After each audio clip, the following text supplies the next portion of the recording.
بسم اللہ الرحمن الرحیم۔ ذرا سوچو، واقعہ رجی کے مظلوم 10 قاریوں میں سے سیدنا زید بن دثنہ کو مکہ کے دشمن رسول امیہ بن خلف کے بیٹے صفوان بن امیہ نے اپنے باپ کے انتقام میں قتل کرنے کے لیے خرید لیا۔ بئر معونہ اور رجی دونوں دھوکے سے اجتماعی قتل کے واقعے محرم کے احترام والے مہینے میں ہوئے، مگر زید بن دثنہ مکہ کی حدود پاک میں قتل کرنے کی بجائے قاتل صفوان سفر کی شروع تاریخ میں مکہ کی حدود تنعیم میں لے گیا۔ صفوان نے مکہ کے سارے روسا اور بچوں کو اس قتل تماشا کے لیے بلا لیا۔ ابو سفیان بن حرب اپنے بچوں کے ساتھ کھلکھلاتا ہوا اپنے دل میں چھپی آقا صلی اللہ علیہ وآلہ وسلم سے شدید دشمنی کے باعث تماشا دیکھنے والوں میں سب سے پیش تھا۔ وہیں تنعیم میں ان 10 میں سے پکڑ کے مکہ میں بیچے ہوئے درویش عالم مسلمانوں میں دوسرا سیدنا خبیب بن عدی رضی اللہ تعالیٰ عنہ تھا۔ زید بن دثنہ کو قتل کرنے کے لیے صفوان بن امیہ نے اپنے غلام نسطاس کو تلوار تھمائی ہوئی تھی اور سیدنا خبیب رضی اللہ تعالیٰ عنہ کے لیے لکڑی گاڑ کے سولی گھاٹ بنایا ہوا تھا۔ تماش بینوں کے سردار ابو سفیان بن حرب نے اس دن باری باری دونوں مرنے والوں سے ایک سوال کیا۔ بڑی تمکنت اور غرور میں اپنی نخوت اور رسول اللہ صلی اللہ علیہ وآلہ وسلم سے پالی ہوئی عمر بھر کی دشمنی کا زہر اپنی زبان پہ لے آیا۔ بولا، تمہیں خدا کی قسم دے کر پوچھتا ہوں، سچ سچ بتانا۔ ذرا سوچو، کیا اس لمحے تم یہ بات پسند نہیں کرتے کہ اس وقت تمہاری جگہ نعوذ باللہ محمد صلی اللہ علیہ وآلہ وسلم ہوتے اور ہم ان کی گردن اڑاتے اور تم اپنے بال بچوں میں آرام کر رہے ہوتے؟ پشت پہ بندے ہاتھوں اور سر پہ کھڑی ننگی تلوار لیے جلاد کی موجودگی میں آقا صلی اللہ علیہ وآلہ وسلم کے غلام زید بن دثنہ رضی اللہ تعالیٰ عنہ پہ عجیب عشق و مستی چھائی ہوئی تھی۔ اس نے آقا صلی اللہ علیہ وسلم کا نام نامی سن کے اپنی پلکوں سے نکاح کی دہلیز پہ سجدہ کیا۔ آنکھوں میں آنسو تیرنے لگے، پھر اس کے گالوں پہ اس کے آنسو ایسی بے تابی سے پھیلے جیسے آقا صلی اللہ علیہ وآلہ وسلم کے قدم دھونے نکلے ہوں، اور اس نے چند لمحوں بعد کٹنے والی اپنی گردن وقار سے اٹھائی اور ابو سفیان کی سانپ آنکھوں میں آنکھیں ڈال کے بولا، میرے آقا صلی اللہ علیہ وآلہ وسلم میری جگہ ہوتے، توبہ، میں تو یہ بھی برداشت نہیں کر سکتا کہ رسول اللہ صلی اللہ علیہ وآلہ وسلم کے پاؤں مبارک میں ایک کانٹا بھی چبھ جائے جب وہ اپنے گھر میں ہوں اور میں اپنے بال بچوں میں آرام کروں۔ ابو سفیان کا چہرہ یہ جواب سن کر کتنا سیاہ ہو گیا ہوگا، یہ سوچنے کی بات ہے۔ جو کچھ ابو سفیان نے اس لمحے کہا وہ تاریخ کی کتابوں میں موجود ہے۔ ابو سفیان بن حرب نے کہا، میں نے دنیا میں ایسا کوئی شخص نہیں دیکھا جس سے اس کے ساتھی اتنی محبت کرتے ہوں۔ ابو سفیان بن حرب اپنی بات کہہ کے پیچھے ہٹا اور اپنے دوست صفوان بن امیہ کو اشارہ کیا۔ صفوان بن امیہ نے اپنے غلام نسطاس کو تلوار چلانے کے لیے سر ہلا دیا۔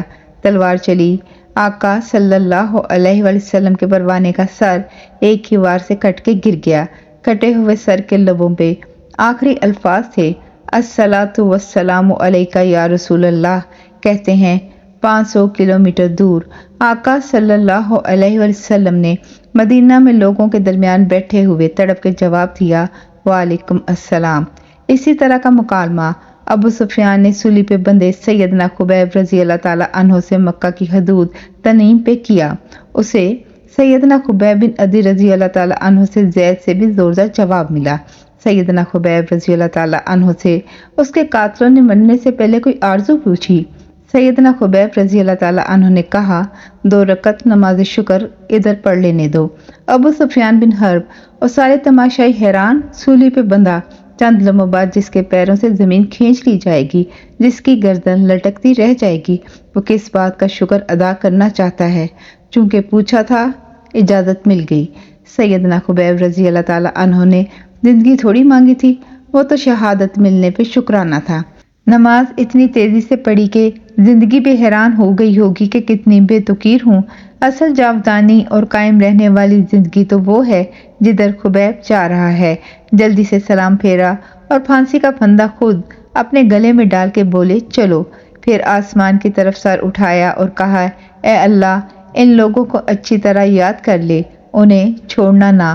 پھر چند شعر پڑھے جن کا ترجمہ کچھ یوں ہے: دین اسلام پہ جان دینے والے کو کیا پرواہ کہ قتل کے بعد میں کس رخ پہ گرتا ہوں، کس طرح مارنے والے مار دیتے ہیں۔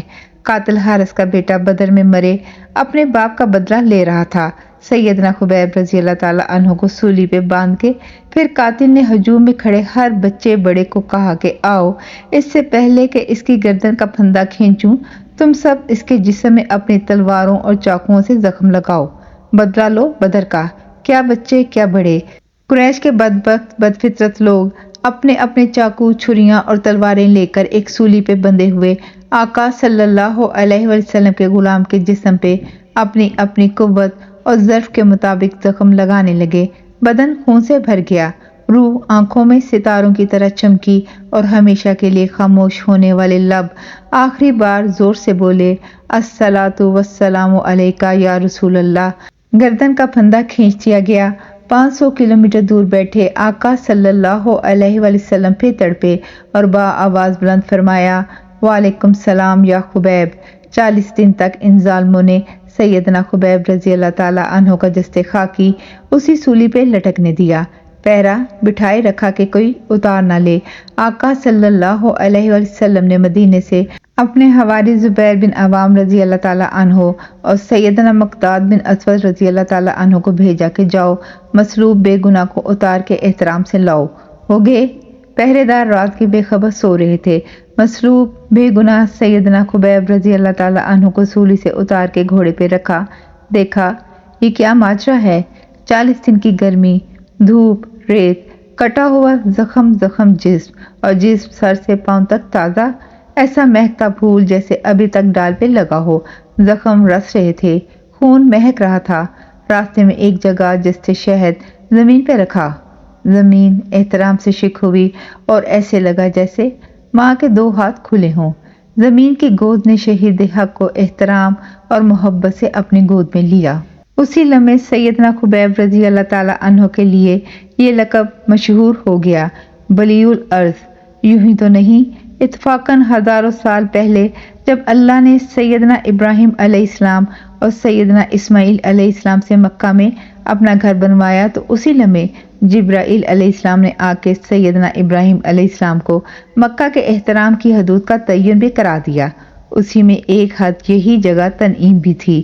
یہ حد سیدنا ابراہیم علیہ السلام کی مانگی ہوئی دعا سے محبت کرنے اور تعظیم کی حد دکھانے کی ایک چھوٹی سی تمثیل تھی۔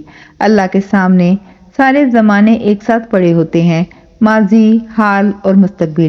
اس لمحے بھی اللہ کا قلم یہ منظر اور آخری کہے شہید پروانوں کے بول لکھ چکا تھا: الصلاۃ والسلام علیک یا رسول اللہ، الصلاۃ والسلام علیک یا رسول اللہ۔